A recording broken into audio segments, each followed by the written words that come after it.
They say the dead keep secrets better than the living, but what happens when a corpse becomes a weapon? When a body rotting beneath Westminster Abbey holds more power than any army England ever fielded? March 24th, 1603. A woman dies.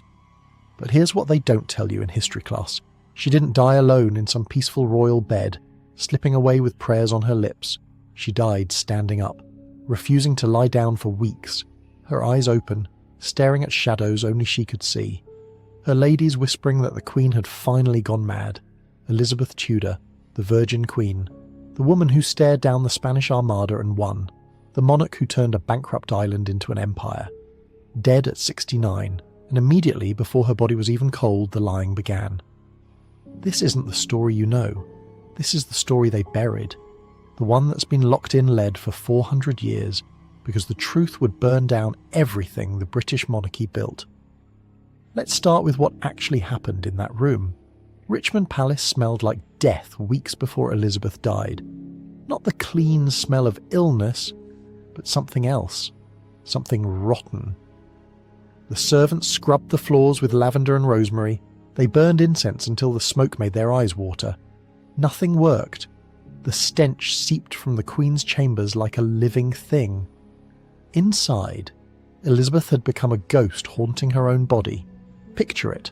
A woman who once commanded rooms with a single glance, now propped against cushions because her legs wouldn't hold her. Her face, that famous face that launched 1,000 portraits, covered in white paste so thick it cracked when she tried to speak. Underneath, we'll get to that. Trust me, you're not ready yet.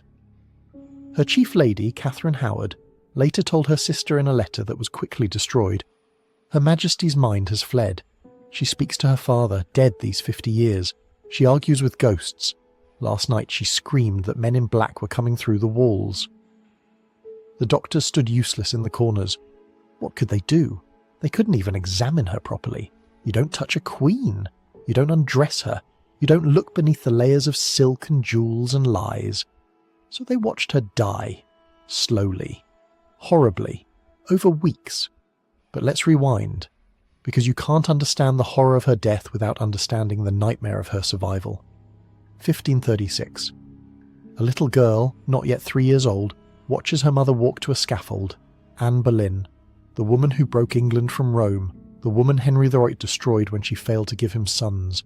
They don't let Elizabeth see the execution, but she hears it. The crowd roaring. Then the terrible silence. Then nothing. Her mother's head rolled. Elizabeth's world shattered, and in that moment something crystallized in that child's mind. Weakness kills you. Being a woman kills you. Needing anything from anyone kills you. She learned fast. The thing about growing up in Henry VIII's court is that it was less a palace and more a slaughterhouse. Wives came and went, heads rolled. The king's mood could change between breakfast and lunch, and someone would be dead by dinner. Elizabeth watched it all, silent, learning. Anne of Cleves, rejected but smart enough to accept it and live. Catherine Howard, too young, too foolish, beheaded at 21. Catherine Parr, careful, strategic, survived by staying invisible. The lessons were clear. Adapt or die. Submit or die. Make one wrong move and die. And Elizabeth was brilliant at learning. When they stripped her of her title, called her bastard, sent her away from court, she smiled, curtsied, thanked them for their mercy. Inside, she was cataloguing who had betrayed her, who had stayed silent, who might be useful later. When her father married again and again and again, each new wife a reminder of how disposable women were, she studied Latin, Greek, philosophy, languages, making herself so valuable intellectually that maybe, just maybe, they'd forget she was female. When her brother Edward took the throne at 9 years old and Protestant fanatics burned Catholics in the streets, she kept her mouth shut, attended Protestant services, read her Bible, gave them nothing to accuse her with. And when her sister Mary became queen and started burning Protestants instead, when the fires at Smithfield consumed hundreds of screaming men and women, when they locked Elizabeth in the Tower of London, in the same rooms where her mother had waited for death, Elizabeth did something remarkable. She survived. The Tower of London in 1554 was not just a prison. It was a waiting room for death. Elizabeth knew this. Every stone in her cell had witnessed someone's final moments. The walls still bore scratches where previous prisoners had carved their names, their prayers, their desperate last thoughts. She was kept there for 2 months. 2 months of interrogation. 2 months of never knowing if today would be the day they came to take her to the scaffold. Mary wanted her dead. The evidence was thin, some letters, some associations with Protestant rebels. But in Tudor England, thin evidence was enough if the monarch wanted blood. So why did Elizabeth survive? Partly luck, partly because she was so careful in her answers that they couldn't build a solid case, but mostly because she understood something crucial. She made herself useful. She made Mary believe that executing her would cause more problems than keeping her alive. How? By becoming whoever she needed to be. Catholic when Mary was watching. Sick when they wanted to interrogate her too harshly, and she was genuinely ill during this time, whether from stress or something else. Humble, obedient, no threat at all. It was a performance. Every word calculated, every tear timed perfectly. And it worked. But here's what no one talks about. What that does to a person. Living every single day knowing that one wrong word, one slip, one moment of genuine emotion could mean your death. What does that do to your mind? To your body? It breaks you. Slowly, invisibly, but completely. Elizabeth walked out of the tower in 1555, but something had changed. The girl who went in wasn't the same as the woman who came out. She was harder, colder, more controlled. She'd learned that survival meant never ever showing your real self. That lesson would define her reign. It would also kill her. 1558. Mary dies, childless and hated. And suddenly, impossibly, Elizabeth is queen. She's 25 years old. She's survived a murdered mother, a tyrant father, a sickly brother, and a homicidal sister. She spent her entire life one mistake away from execution. And now, she's the most powerful person in England. The coronation was magnificent. Elizabeth rode through London in cloth of gold, crowds screaming her name. She smiled and waved and looked every inch the glorious monarch. What they didn't see, the bruises under her gown from the corset they'd laced her into, the headache from the heavy crown, the terror beneath the smile. Because she knew something they didn't. Being queen didn't make her safe, it made her a bigger target. The first thing everyone tells her, get married, produce an heir, secure the succession. It's not a suggestion, it's a demand, from her council, from Parliament, from every ambassador in Europe. The entire political establishment of England is united on this point. A woman cannot rule alone. She needs a husband. The parade of suitors begins immediately. Philip Thus of Spain comes first, her dead sister's widower, twice her age, offering to protect England by absorbing it into his massive Catholic empire. Elizabeth meets with his ambassador, smiles sweetly, and says she'll consider it. She has no intention of considering it. But saying no outright would insult Spain and possibly trigger a war. So she strings him along for years, the Archduke Charles of Austria, Protestant, which is better. But marrying him would tie England to the Holy Roman Empire's endless continental wars. Elizabeth expresses interest, drags out negotiations, never commits. Eric XIV of Sweden sends portrait after portrait of himself, each more flattering than the last. Elizabeth hangs them in her private chambers and laughs with her ladies about his desperation. She never seriously considers him. The Duke of Anjou, young, French, Catholic. This one gets further than most. Elizabeth actually seems interested for a while. She calls him her frog, in letters. But he's Catholic, and England would revolt if she married a Catholic. So after years of negotiation, it falls apart. Robert Dudley, Earl of Leicester. This one's different. This one she actually loves. Childhood friends. He'd been there at her coronation, leading her horse, tall, handsome, ambitious, Protestant, perfect, except for one problem.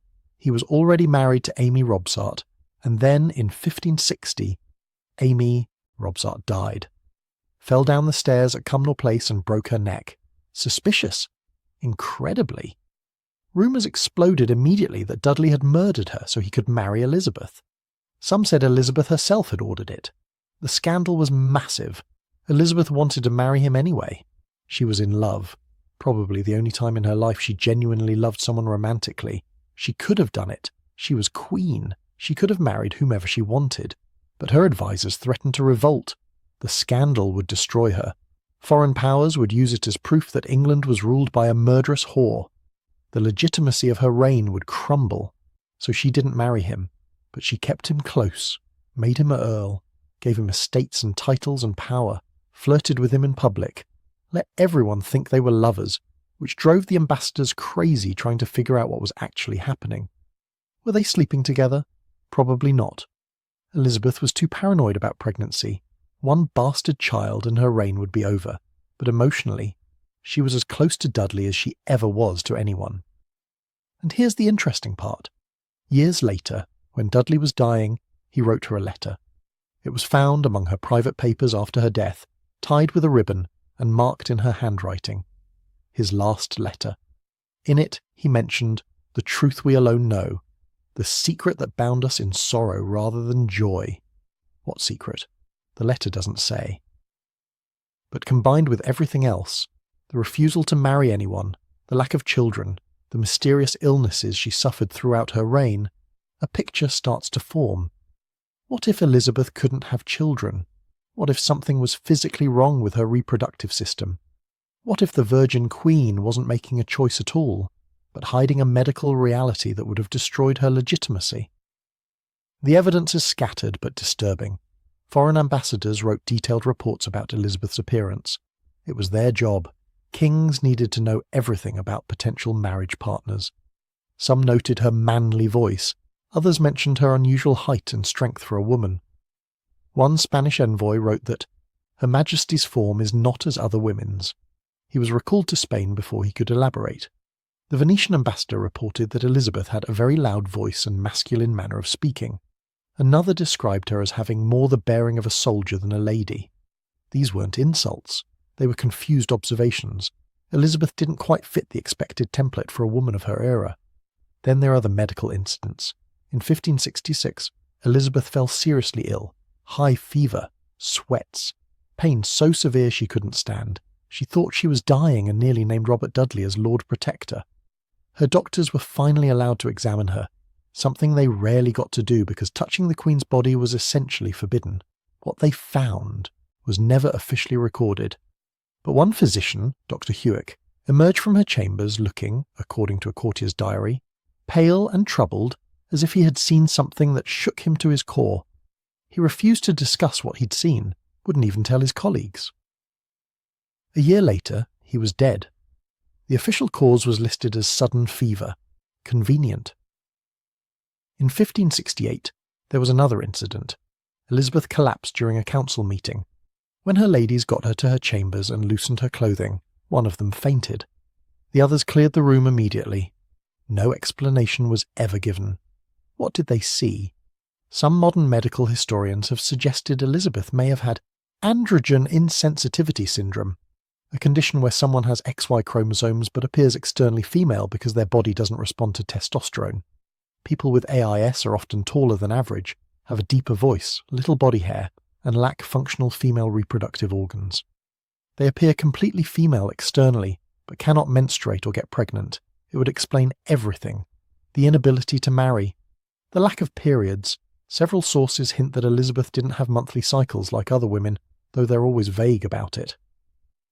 The masculine qualities observers noted, the secret that doctors saw and refused to discuss. Other historians have suggested different conditions: testicular feminization syndrome, Swyer syndrome, various intersex conditions that would have made pregnancy impossible while allowing her to appear female, but we'll never know for certain. Because the one piece of evidence that could tell us, her skeleton, remains sealed in Westminster Abbey. The British establishment has refused every single request from historians and scientists to examine her remains. For 4 centuries they've said no.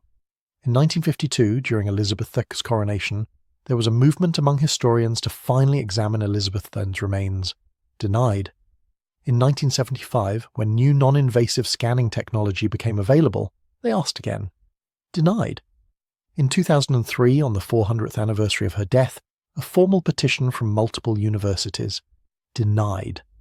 Why? What are they protecting? The official reason is always respect for the dead, but they've allowed examination of other royal remains. Richard III was exhumed in 2012 and studied extensively. His skeleton was CT scanned, DNA tested, analysed in every possible way. Other Tudor-era burials have been investigated. Henry VIII's tomb has been opened. Catherine of Aragon's remains have been examined. Even medieval monarchs have been studied. Why not Elizabeth? What's different about her? The answer seems obvious, because whatever's in that coffin doesn't match the legend, and the legend is too valuable to risk. But let's move forward, because whether or not Elizabeth could have children, she spent 45 years telling England she chose not to, and that choice, real or forced, came with a price. Let's talk about the poison. Elizabeth's signature look, ghostly white skin, red lips, red hair, iconic, immortalised in hundreds of portraits. Every painting shows the same flawless porcelain face, and achieved through a daily ritual that was slowly killing her. The white makeup was called Venetian ceruse. It was all the rage in courts across Europe. The recipe, white lead mixed with vinegar. Sometimes they added arsenic to make it stick better. You read that right. Lead and arsenic. Applied to the face, every single day. The process was elaborate. First, you'd wash your face with a mixture that was supposed to prepare the skin, usually something acidic that actually damaged it. Then you'd apply the ceruse in thick layers, building it up until your skin was perfectly white and smooth. The effect was striking. In candlelight, with the white makeup and red lips and elaborate clothing, Elizabeth must have looked otherworldly, like a living statue, a goddess made flesh. But lead is a neurotoxin. It doesn't just sit on your skin, it absorbs through it, into your bloodstream, into your bones, into your brain. The symptoms of chronic lead poisoning read like a catalogue of Elizabeth's documented health problems: headaches. She suffered from severe recurring headaches her entire adult life, so bad that sometimes she'd have to cancel public appearances, abdominal pain, constantly. Her ladies reported that she often couldn't eat because of stomach cramps, joint pain, and muscle weakness. By her 40s, Elizabeth had trouble with stairs. By her 50s, she needed assistance standing after sitting for long periods, mood swings and irritability. Elizabeth was famous for her temper. She'd be charming one moment, screaming the next. She once threw a slipper at one of her ministers. Another time, she slapped a lady-in-waiting across the face for a minor mistake. Memory problems and confusion. In her later years, courtiers noted that Elizabeth would sometimes lose track of conversations, or forget things that had just been discussed. Insomnia. She barely slept. Would pace her chambers at night. Her ladies took shifts staying awake with her. Anemia. Historical accounts describe her as often pale and weak, needing to sit during events where she'd normally stand. All of these are consistent with chronic lead poisoning. For 45 years, Elizabeth was slowly poisoning herself, and she couldn't stop. Because every time she appeared in public, she had to look ageless, eternal, divine. The mask wasn't vanity, it was political survival. Any sign of weakness, any crack in the facade, and the wolves would circle. Spain was always waiting for an excuse to invade. Catholic assassins were always plotting. Her own nobles were always calculating whether they could do better with a different monarch.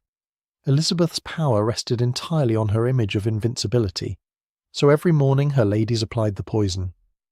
Layer after layer, until her face was a white shield, until the lead had soaked so deep into her skin that even when she washed it off at night, white residue remained in every pore.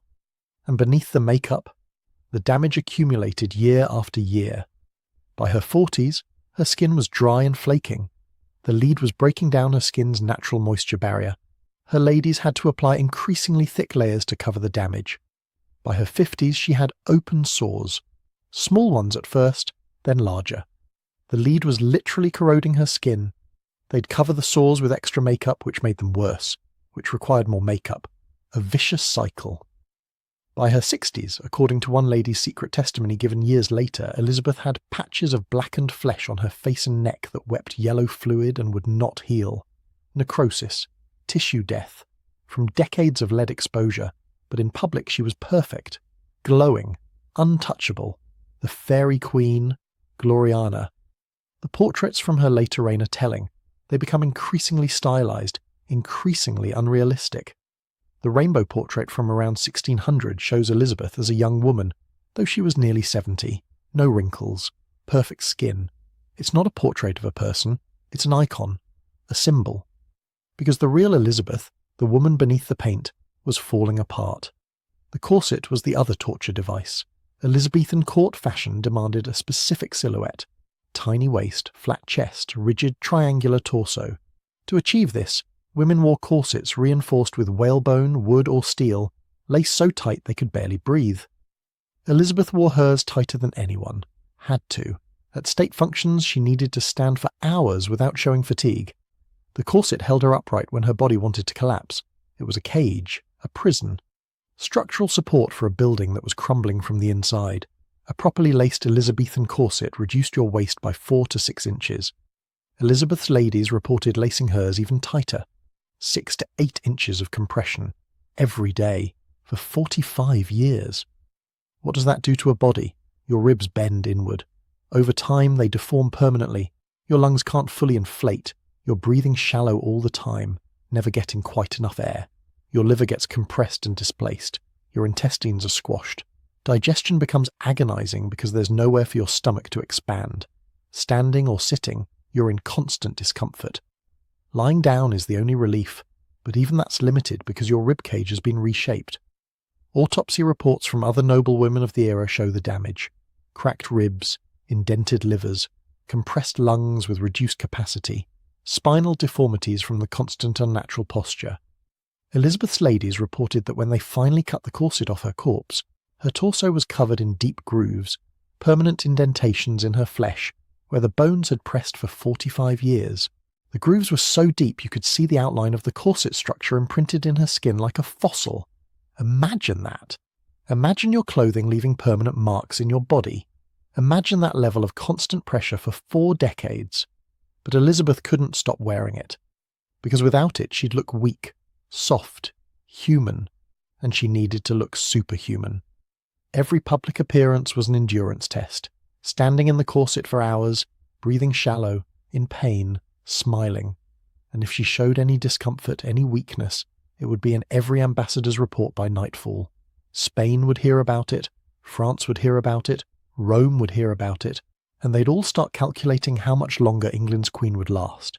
So she stood, and smiled, and slowly destroyed her body to preserve her power. The 1570s and 80s brought new pressures that made everything worse. Mary Queen of Scots arrived in England in 1568, fleeing a rebellion in Scotland. She was Elizabeth's cousin. She was Catholic. She was beautiful. She was fertile. She had a son, which Elizabeth didn't. And according to Catholic Europe, she was the legitimate Queen of England because Elizabeth was a bastard born of an illegal marriage. Mary was a walking threat. Just by existing, she gave every Catholic in England someone to rally around. Every plot against Elizabeth had Mary at its centre. The Ridolfi plot in 1571, assassinate Elizabeth, marry Mary to the Duke of Norfolk, put her on the throne. Discovered and stopped. The Throckmorton plot in 1583, Spanish invasion coordinated with an uprising to murder Elizabeth and crown Mary. Discovered and stopped. The Babington plot in 1586. This was the one that finally sealed Mary's fate. A group of young Catholic nobles planned to kill Elizabeth and free Mary. The plot was infiltrated by Elizabeth's spymaster Francis Walsingham. He let it develop, gathering evidence, until he had proof that Mary knew about and approved the assassination. Elizabeth hesitated for months. Mary was a queen, anointed by God. Executing her would set a terrifying precedent, that monarchs could be held accountable, could be killed legally. It would undermine the entire divine right of kings. But finally, in February 1587, Elizabeth signed the death warrant. Mary was beheaded at Fotheringhay Castle. Elizabeth claimed afterward that the warrant was sent without her final approval, that her secretary had acted without authorization. It was probably a lie, a way to avoid responsibility while still getting the result she needed. But here's what's interesting. After Mary's execution, Elizabeth fell into a deep depression that lasted months. Some historians think it was political theatre, showing Europe that she'd had no choice. But her ladies reported that it was real. Elizabeth barely ate, barely slept. sat for hours staring at nothing. Was it guilt? Maybe. Mary was her cousin. They'd never met in person, but they'd corresponded for years. Elizabeth had kept Mary imprisoned for 19 years before finally killing her. Or was it something else? Was it the recognition that she'd just killed the one woman in England who represented everything Elizabeth wasn't? Mary had been married 3 times, had a son, had been desired and loved and betrayed and lost everything, and still had something Elizabeth never would: biological legacy. Elizabeth ruled England, but Mary's son James would inherit it. That must have been bitter. But killing Mary didn't end the threat. It intensified it. Because now Philip II of Spain had the perfect excuse for war: the Spanish Armada. 1588, the largest invasion force England had ever faced. 130 ships, 30,000 men. The plan: sail up the English Channel, link up with the Spanish army in the Netherlands, invade England, depose Elizabeth, restore Catholicism. If it had succeeded, Elizabeth would have been executed. England would have become a Spanish puppet state. The Protestant Reformation in England would have been erased. Elizabeth was 54 years old, in constant pain from the lead poisoning, the corset, and what was probably undiagnosed arthritis, suffering from the depression after Mary's execution, barely sleeping because of nightmares and political pressure. And she rode out to Tilbury to address her troops. This is one of the most famous moments in English history.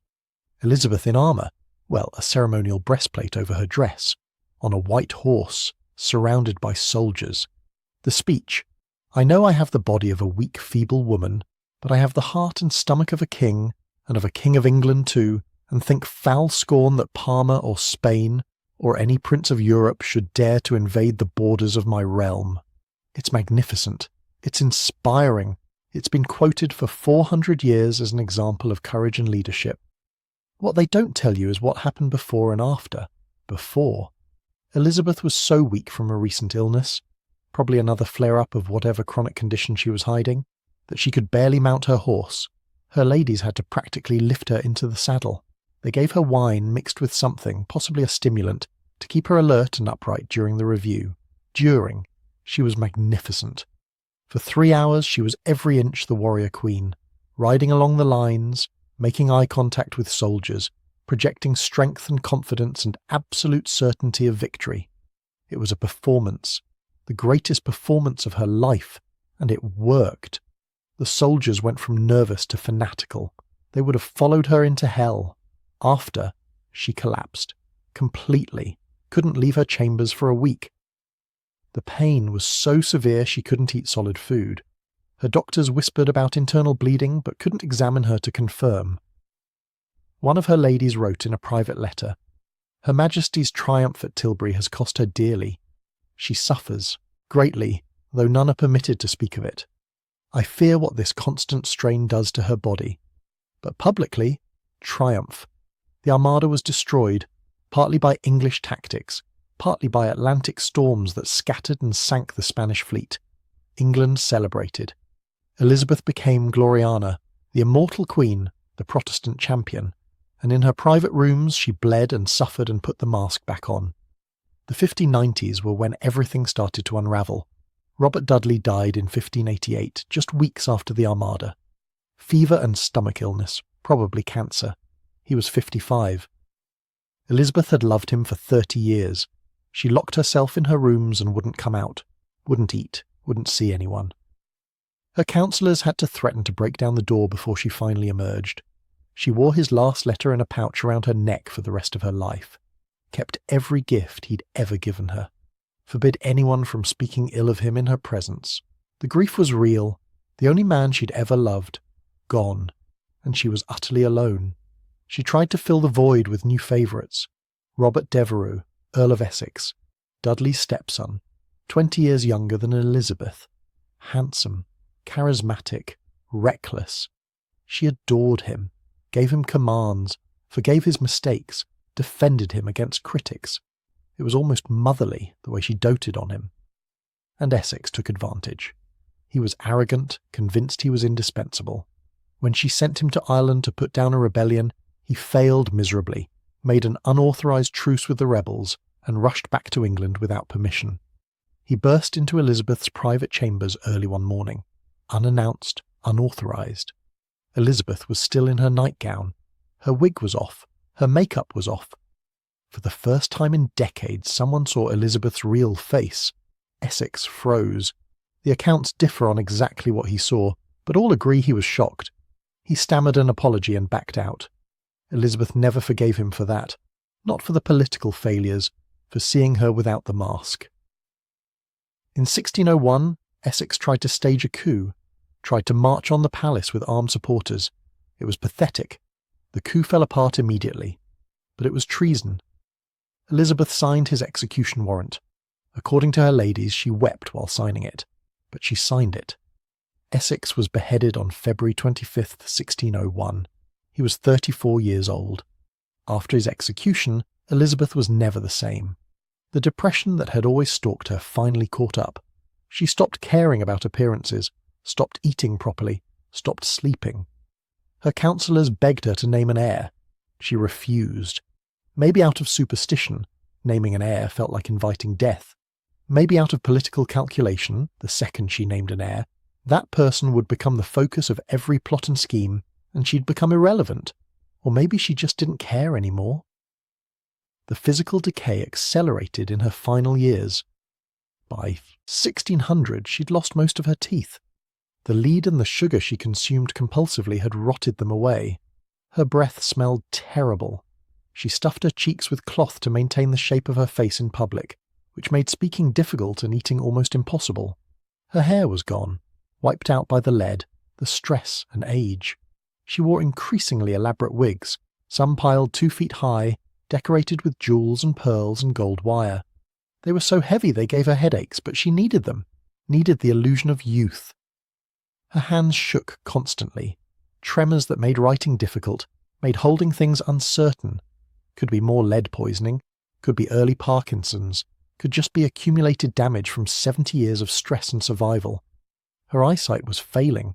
She could barely read anymore without glasses, which she refused to wear in public because it made her look old. And then there was the smell.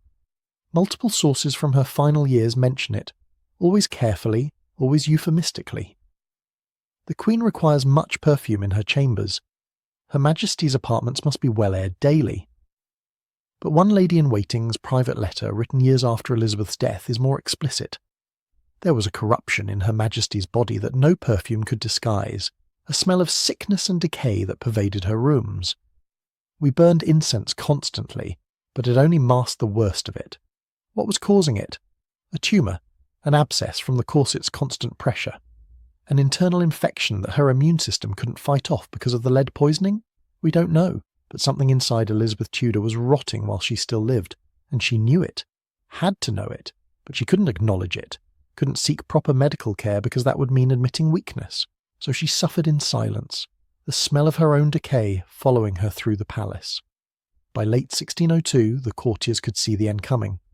Elizabeth was visibly failing, thinner, weaker, more confused. The famous temper was giving way to strange quiet moods where she'd sit for hours saying nothing. Foreign ambassadors wrote to their kings, "Prepare for transition. England's queen is dying." But Elizabeth kept performing, kept appearing in public with her white face and red wig and elaborate gowns, kept insisting everything was fine, until she couldn't anymore. January 1603. Elizabeth is 69. She's been queen for 44 years. She's exhausted. She stops wearing the makeup, just stops. Her ladies are horrified. Without it, everyone will see the scars, the discoloration, the damage. She doesn't care anymore. "I am past caring what they see," she reportedly told one lady. "Let them look." She stops eating. Not from choice, but because swallowing has become agony. Her throat is swollen, her stomach can't tolerate food. She manages sips of broth, some wine, nothing more. Her abdomen swells grotesquely. She looks 6 months pregnant, a cruel joke for the Virgin Queen. It's probably fluid accumulation from organ failure. Her liver and kidneys shutting down, unable to process waste, fluid backing up into her body cavity. But the symbolism is devastating. After a lifetime of virginity, refusing marriage and children, her body mocks her with the appearance of pregnancy. She refuses to go to bed. This becomes the defining feature of her final weeks. Her doctors beg her. Her counsellors plead with her. Her ladies try to persuade her. She won't do it. She sits in chairs, leans against piles of cushions on the floor. Her ladies hold her upright. Days pass, then a week, 2 weeks. She barely speaks. When she does, it's fragments, names of people long dead, half-remembered prayers in Latin. Sometimes she laughs for no apparent reason. Sometimes she stares at corners of the room and asks, "Who's there?" when nobody is. "Why won't she lie down?" her ladies asked. She gave different answers. Once, "If I lie in that bed, I shall never rise again." Another time, "The bed is a trap. Death waits there." Another time, she said nothing, just shook her head violently. Some historians think it was psychological, that lying down meant surrender, meant accepting death, and Elizabeth had spent 70 years refusing to surrender to anything. Others suggest it was medical. Perhaps lying flat put unbearable pressure on her damaged organs. Perhaps the fluid in her abdomen made breathing impossible when horizontal. Perhaps the pain was simply too severe. Or perhaps she was just delirious. The lead poisoning, the organ failure, the starvation. Her brain was shutting down. Maybe there was no rational reason. Maybe she was just confused and terrified, and holding on to the last shred of control she had, staying upright. Her counsellors, meanwhile, were panicking. She hadn't named an heir. If she died without designating a successor, England could descend into civil war, Catholics and Protestants fighting over the throne, foreign powers invading during the chaos. They brought her name after name. James VI of Scotland, Mary's son Protestant, the logical choice. She wouldn't respond. Arabella Stuart, another cousin, also Protestant. Nothing. Various English nobles. Silence. Finally, on March 23rd, they got her to make some gesture toward James. Accounts differ on whether she actually spoke his name, or just nodded when it was suggested. But it was enough. The succession was secured. That night she finally consented to bed. Or rather, she collapsed and couldn't be moved. They carried her to the royal bed, laid her gently on pillows. Her breathing was laboured, irregular. Her eyes were open but unfocused. She couldn't speak anymore. Her archbishop knelt beside her and prayed. Her ladies held her hands. Her counsellors stood in the corners, already planning the transition to James. She lasted through the night. As dawn approached on March 24th, 1603, her breathing became more and more shallow, then stopped. Elizabeth Tudor died. No profound last words, no deathbed confession. She just stopped breathing. And then the cover-up began. The doors were locked immediately. Guards posted. Only the most trusted ladies were allowed to remain. The counsellors gave explicit orders. Speak of nothing you see. Nothing. When they began to undress her body, layer by layer, the horror emerged. The makeup came off in sheets, taking skin with it. What lay beneath wasn't the face of an old woman. It was something worse. Black, ulcerated, necrotic tissue from decades of lead eating through her flesh. One lady vomited and had to be removed. The corset left grooves in her torso so deep they looked carved. Her ribs had bent inward, some cracked from the pressure. When they removed the final layers, the smell became overwhelming. Between her legs, the servant who saw it could only describe it as wrong. Either absent or malformed, she couldn't say which in her shock.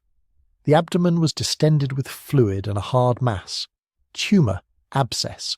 Nobody was allowed to investigate further. They wrapped the body immediately, sealed it in lead within hours. The coffin was closed before rigor mortis fully set. The servants were scattered across England.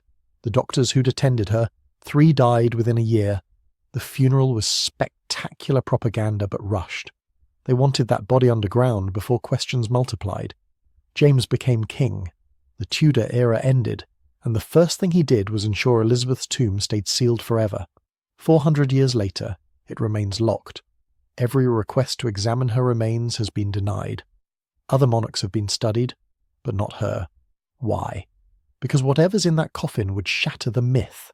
And the myth, the Virgin Queen, pure and powerful and eternal, is worth more to Britain than the truth ever could be.